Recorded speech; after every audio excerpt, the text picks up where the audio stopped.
Everyone, good morning সকলকে। আবারও নিয়ে আসলাম ছোট্ট একটা ভ্লগ। আশা করি আপনাদের ভালো লাগবে। ডেলি ভ্লগগুলো আমি শেয়ার করে যাচ্ছি কিছুদিন ধরে। তো আমার এই ভিডিও থেকে সেরকম ইনকাম হচ্ছে না।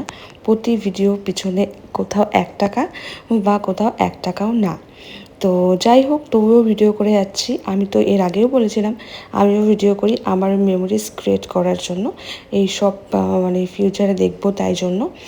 তো যাই হোক, সকালবেলা ঘুম থেকে উঠে দেখছি খুব সুন্দর বৃষ্টি হচ্ছে আর গাছের পাতাগুলো একদম সবুজ হয়ে গেছে। আর আমার এই সাইডটা এত ভালো লাগে, বিশেষ করে এই সবুজ সবুজ কলা পাতাগুলোর জন্য। এটা হচ্ছে আমাদের বাড়ির ব্যাক সাইড। তো যাই হোক, সকালবেলা ফ্রেশ হয়ে চলে আসলাম। এদিকে দিদি বিছানাটা করে দিচ্ছে আমার।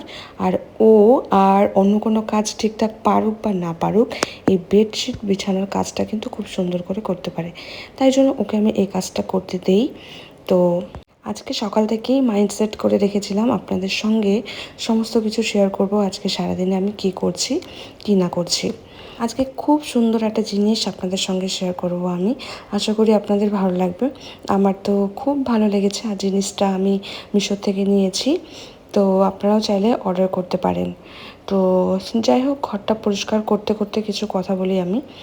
তো সে অনেক কন্টেন্ট ক্রিয়েটার আছেন যারা খুব সুন্দর করে ভ্লগ বানান। তাদের ভ্লগ দেখতে আমার ভীষণ ভালো লাগে। তো আমি এখানে কারো নাম মেনশন করছি না। তো আমি যে বাড়িটাতে রেন্টে থাকি সেটা কিন্তু 8,000 টাকা আমার পার মান্থ দিতে হয়। আর লাইটের বিল নিয়ে ওই 9,500 টাকা মতন হয়ে যায়। তো এই 9,500 টাকা দিয়ে আলিপুরদুয়ারের মতন শহরে আমি কিন্তু খুব সুন্দর একটা বাড়িতে ভাড়া নিয়ে অনায়াসেই থাকতে পারি, যেখানে টাইলস লাগানো থাকবে, উপরে ছাদ থাকবে, তারপর আরও যেসব ক্রাইটেরিয়া থাকে সুন্দর বাড়ির, ঝাঁ চকচকে বাড়ি, সেই বাড়িটাতে। কিন্তু এই বাড়িটাতে থাকার আমার একটাই কারণ, এখানে আমি গ্যারেজ পেয়ে যাচ্ছি। তারপর গাড়ির মোস্ট ইম্পর্টেন্টলি আমার গাড়িটা সেফটি থাকছে। আর তার থেকে বড় কথা, সিঁড়ি দিয়ে ওঠানামা করতে হচ্ছে না। আর অনেক বড় স্পেস, যেমন বাইরেটা আমি মাঝে মাঝে আপনাদের সঙ্গে শেয়ার করি কতগুলো ফুলের গাছ লাগাতে পেরেছি। তারপর ওই যে পিছন সাইডটা মাঝে মাঝে দেখাই যেখানে কলা গাছ আছে, সেই সাইডটা। তারপর 3টে রুম আছে, 2টো কিচেন আছে, অনেকগুলো বাথরুম আছে। তো সব মিলিয়ে ফ্যামিলি নিজের মতন করে খুব সুন্দর করে থাকতে পারে। তার কারণ এখানে কোনো মালিক থাকে না, সেটা একটা প্লাস পয়েন্ট।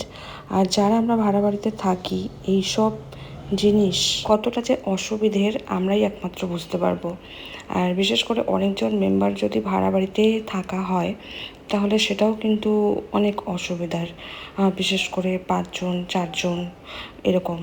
আমরা তো টোটাল থাকি 4-5 জন, মানে 4-5 জনই বলা চলে। তো বুঝতে পারছেন তো 5 জন মানুষের ভাড়া থাকাটা কতটা অসুবিধের। নিজের বাড়ি থাকলে তো কোনো ব্যাপার হয় না। যাই হোক, আলিপুরদুয়ারের মধ্যে একটা বাড়ি খুঁজছি, রেডিমেড বাড়ি। যদি পছন্দ হয় আর বাজেটের মধ্যে হয় তাহলে অবশ্যই নেব। আর আপনারা কেউ যদি আলিপুরদুয়ার থেকে আমার ব্লগটা দেখে থাকেন আর আপনারা যদি কেউ কোথাও বাড়ি দেখাতে পারেন তাহলে অবশ্যই আমাকে কমেন্টে জানাবেন। বা যারা আমাকে ইনস্টাগ্রামে ফলো করেন তারা আমাকে ডিরেক্ট মেসেজ করতে পারেন। অনেকেই তো মেসেজ করেন। তো চলুন ফটাফট লাঞ্চটা সেরে নিই। আজকে সব শাক পাতা রয়েছে। আমি বলেছিলাম এরকম সাদা মাটা রান্না করতে। বেশ কিছুদিন ধরে চিকেন মাটন মাছ ফাছ খেতে খেতে অবস্থা খুবই খারাপ। তো ওইসব খেয়ে বেরিয়ে যাব হসপিটালের উদ্দেশ্যে। এসেছিলাম তো ডক্টর দেখাতে, ডক্টর দেখানো হয়ে গেল। এবার কিছু খাবো, কারণ আমি অনেক দিন বাইরের খাবার খেতে পারবো না। তাই জন্য মন যা চাইছে এই কয়েকদিনের মধ্যে খেয়ে নিতে হবে।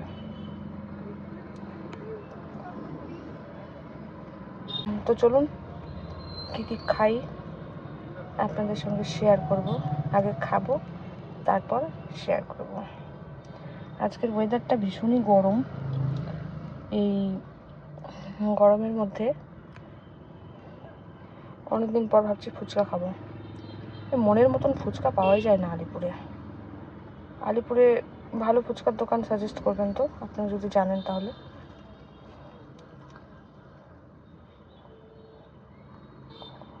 একটা ভালো দোকানের খবর আমি পেয়েছি, সেটা হচ্ছে আলিপুরদুয়ারে যে মঞ্জুশ্রী দোকানটা আছে তার অপোজিটে একটা ফুচকার দোকান বসে। ওই ফুচকার দোকানটা খুব ভালো ফুচকা বানায়। কিন্তু এখন আমি যাব না ওই সাইডে, হসপিটাল মোড়ের দিকে যাব না। আমি এখন আছি ম্যাকুইলিয়াম স্কুলের এই সাইডে। তো এই সাইডে আমি কোনো একটা দোকানে, মানে কোনো একটা ফুচকার দোকানে ফুচকা খেয়ে নেব। নাহলে এখন বাজছে ঘুরিতে বিকেল 5টা। সারা রাত ধরে আমার মনে হবে আজকে খেলাম না। কালকে বেরোতে পারবো কি পারবো না আমি জানি না, তাই জন্য আজকে খেয়েই যাবো।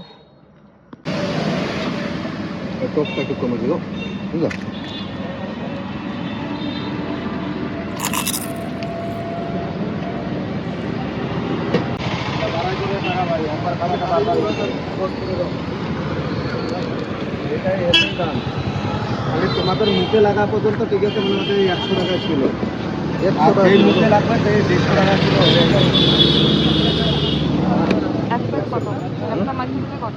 মাইকে দিতে বলবো না, আর মাখা কত? মাখা ভাই ভাই মাখা 20 টাকা প্লেট দেবো, 1 প্লেট দেবো মাখায়।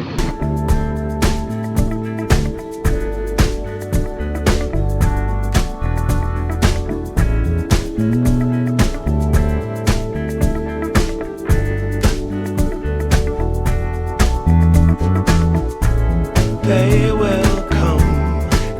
will come,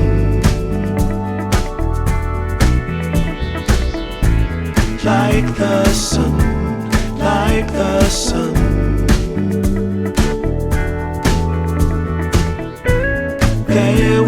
be